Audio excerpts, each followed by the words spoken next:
Bonjour, je vous présente au cours de cette séance un rappel sur les oscillations électriques libres dans un circuit RLC série.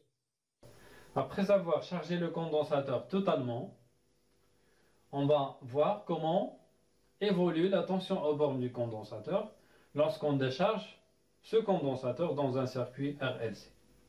Alors on bascule d'abord l'interrupteur vers la position 2. Alors on constate que la tension UC aux bornes du condensateur varie d'une façon alternative.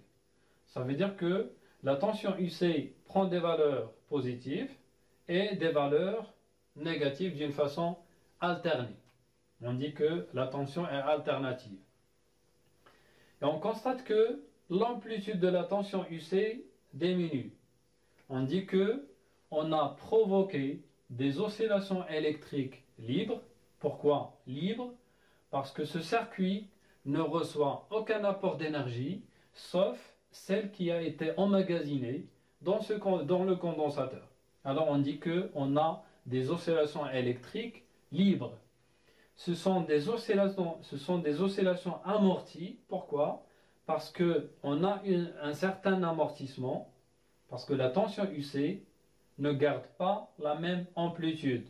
L'amplitude de la tension UC diminue.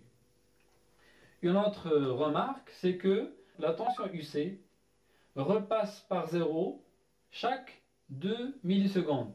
Bien sûr, on parle du passage par zéro dans le même sens. Cette durée qui est égale à 2 millisecondes représente ce qu'on appelle la pseudo-période des oscillations électriques.